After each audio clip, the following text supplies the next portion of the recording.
Hello বন্ধুরা, এই দেখো আজকে রাধা তার খামার বাড়িতে এসেছে। এখানে তার স্বামী জমিতে চাষবাস করছে আর রাধাও তাকে সাহায্য করছে।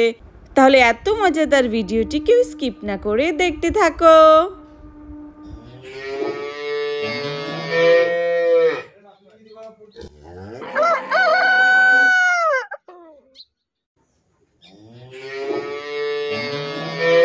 ওহো, রাধাটাকে বলেছিলাম যে খামার বাড়িতে গরু আর মুরগিগুলোর জন্য খাবার নিয়ে আসতে। গরুর বিচুলিগুলো একদম শেষ হয়ে গেছে আর মুরগির দানাগুলোও তো শেষ হয়ে গেছে।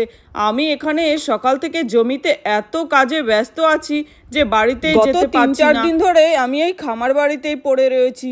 চলো জমিটার মধ্যে এবার ভাবছি গাজর চাষ করব। তার জন্য জমিটা ভালো করে কোদাল দিয়ে মাটিগুলো ঝুরঝুরে করে নিতে হবে। রাধাটা তো একবার এই বাড়িতে উকি দিয়েও দেখলো না। ওকে আমি কি বললাম আর ও কি করলো, এখনো পর্যন্ত আসছে না।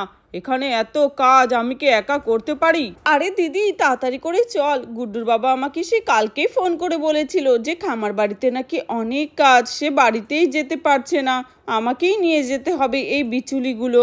আরে হ্যাঁ রে রাধা, তুই আরো আগে বলবি না? আর হ্যাঁ, ও তো বলেছিল গাজর চাষ করবে, তার জন্য আমি অনেকগুলো বীজও নিয়ে নিয়েছি।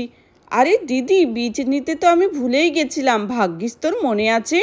আরে দিদি দেখ এখানে কত শাক হয়ে রয়েছে, এখানে তো কেউই চাষ করেনি, তাও দেখ কত শাক হয়ে রয়েছে। আরে হ্যাঁ রে রাধা, দেখ একটা কাজ করব, যাওয়ার সময় এগুলো তুলে নিয়ে যাব, ঠিক আছে? হ্যাঁ রে দিদি ঠিক আছে। উফ, আমাদের এই জমিটা এত দূরে না, এই খামার বাড়িটা এত দূরে যে আমি হেঁটে হেঁটে যেতে যেতে আমার পায়ে ব্যথা হয়ে যায়। ওই মাঠের ও পারে যেতে হবে এখনো। উফ, আমার তো মনে হচ্ছে এক্ষুনি পা ব্যথা হয়ে গেল। আরে রাধা, এইটুকু হেঁটেই তোর পা ব্যথা হয়ে গেল? আর বলিস না দিদি, এত পায়ে ব্যথা। চল শেষমেশ এসেই গেলাম আমি আমার খামার বাড়িতে। আরে বাহ, দেখ দিদি গুড্ডুর বাবা তো ভালোই করেছে, খামার বাড়িতে বিশ্রাম করার জন্য একটি ছোট্ট করে ঘরও তৈরি করে নিয়েছে। আরে হ্যাঁ রে রাধা, ঘরটা তো বেশ সুন্দর হয়েছে। হ্যাঁ হ্যাঁ, চল চল এখানে বিচুটিগুলো রাখি। বাবা গরুটা কত ডাকাডাকি করছে, ওর মনে হচ্ছে খুব খিদে পেয়েছে। আরে রাধা, এতক্ষণে তোমার আসার সময় হলো খামার বাড়িতে? তুমি জানো না এ বাড়িতে কত কাজ, আমি গত 3 দিন ধরে বাড়িতেই ফিরতে পারছি না। তুমি একটু এসে আমার হাতে হাতে করে দেবে, তা না করে খালি বাড়িতেই বসে থাকো। দেখো এখন এই জমিটাকে প্রস্তুত করতে হবে আবার গাজর চাষের জন্য। আরে হ্যাঁ বিশ্বজিৎ ভাই, আমি গাজরের বীজগুলো নিয়ে এসেছি, আমি তোমাকে সাহায্য করছি। তুমি কালকে থেকে কত পরিশ্রম করছো। আর বলো না দিদি, এবারের কাজ এত বেশি না যে কি বলবো। চাষবাসের সাথে সাথে পশুপালন করলে যা খাটনি হয় এখন বুঝতে পারছি। আচ্ছা ঠিক আছে, আমরা দুবোন এসে গেছি, এখন পশু পাখির দিকটা আমরাই সামলে নিচ্ছি। আরে হ্যাঁ রে দিদি, ওকে বলে দে পশু পাখিগুলো আমরাই দেখে রাখতে পারবো। আমার মাধুরীটা তো চুরি হয়ে গেল, মাধুরীর এই বাছুরটা, ওকে দেখলে আমার মাধুরীর কথা খুব মনে পড়ে, বেচারি।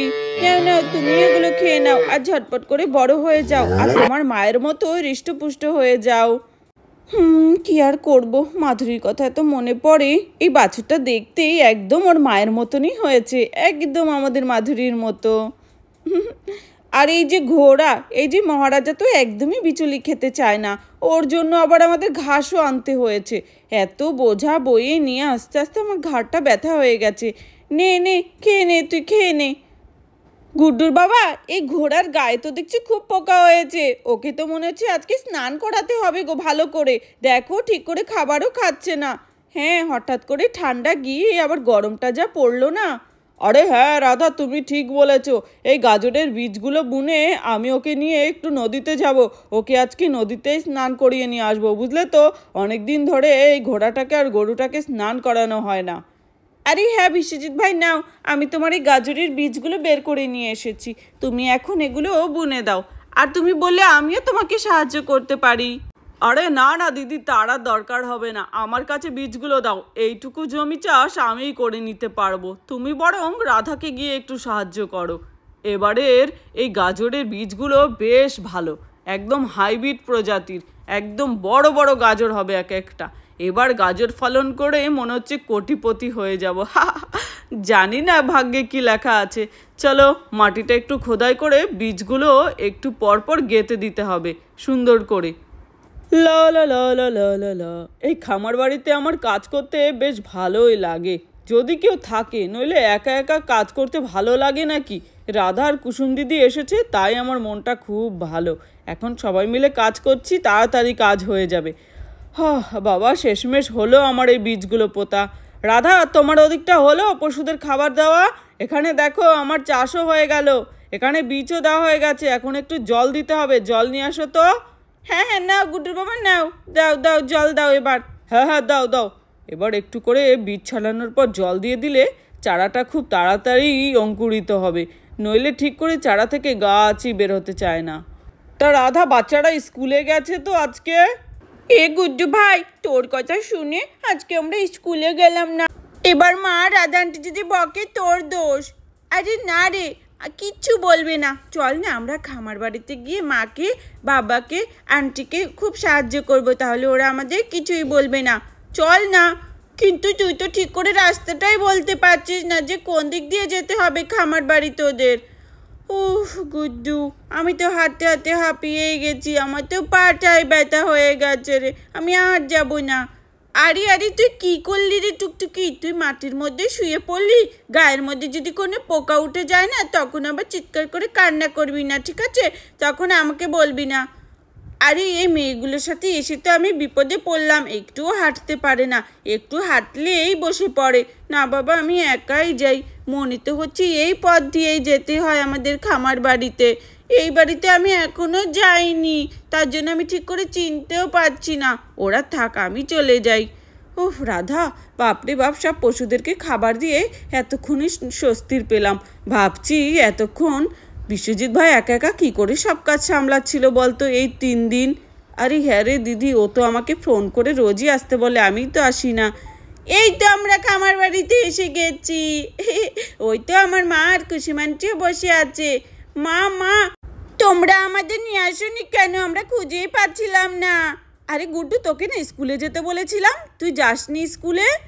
না, তোমরা চলে এসেছো, তা দেখে আমি আর প্রিয়া দিদিও চলে এসেছি ওই টুকটুকিকে সাথে নিয়ে। আজকে স্কুলে যাইনি মা। এ বাবা, তুই স্কুলে যাসনি? তোর বাবা দেখিস কত বকে। হ্যাঁ রাধা আন্টি, আমার কোনো দোষ নেই, গুড্ডু ভাই কিন্তু স্কুলে যায়নি। আমি অনেক করে বলেছি যে খামার বাড়ি যেতে হবে না, স্কুলে চল। আরে কি সব দেশেই গুড্ডুটার, আমি জানি তো। প্রিয়া সোনা, তুমি না বড়, তুমি ওকে আরেকটু বোঝাতে পারতে।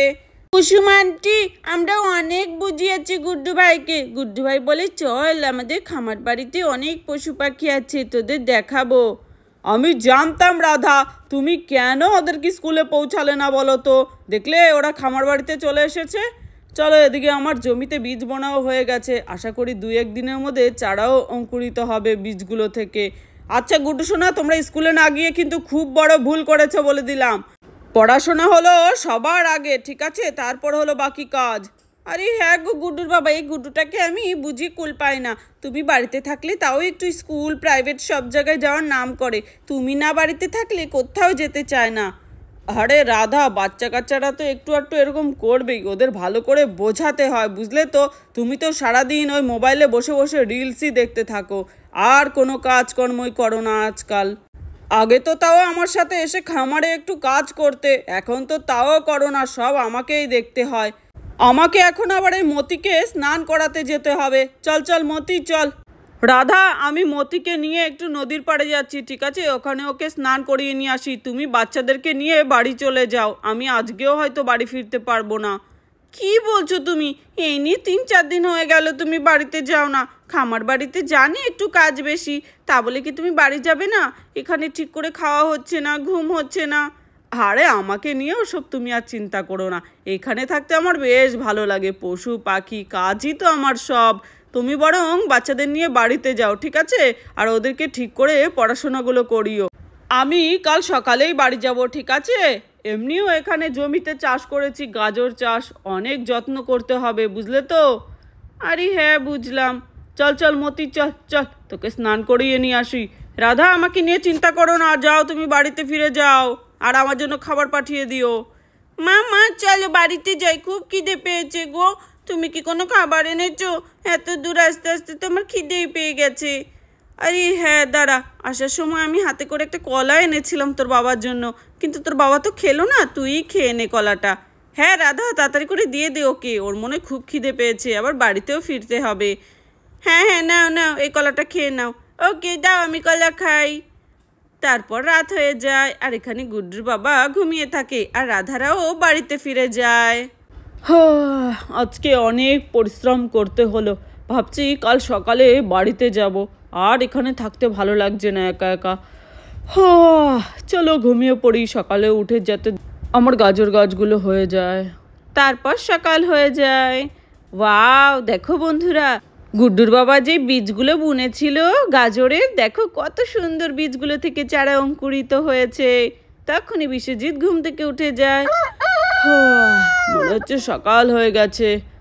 আরে হ্যাঁ হ্যাঁ, মুরগিদের তো খাবার দিতে হবে, আর গরুটাকেও, ওরা তো ডাকাডাকি শুরু করেছে। আরে বাহ, আমার তো চারা গাছগুলো বেশ সুন্দর হয়ে গেছে। কালকে বীজ বুনেছি গাজরগুলো, তার মানে বীজগুলো খুব ভালোই কোয়ালিটির। আজকেই কত সুন্দর চারা অঙ্কুরিত হয়ে গেছে, দারুণ। এবার আমি নিশ্চিন্তে বাড়িতে যেতে পারবো। কয়েকদিন পর এসে এই মাটিতে একটু সার দিয়ে দেব আর জল দিয়ে দেব, তাহলেই হয়ে যাবে। আজকে বেশ কতদিন পর একটু বাড়িতে যেতে পারবো, আর এখানে থাকতে ভালো লাগছে না। আর খুব খিদেও পেয়েছে, একটা কাজ করি, বাড়িতেই যাই আর রাধার হাতের আজকে গরম গরম রান্না খেয়ে আসি। আর আমি আজকে আর নিজে রান্না করে খাবো না। এই বলে বিশ্বজিৎ বাড়ির দিকে চলে যায়। তাহলে বন্ধুরা, ভিডিওটি এখানেই শেষ করছি। যদি ভালো লাগে প্লিজ একটি লাইক করো আর সাবস্ক্রাইব করে আমাদের পাশে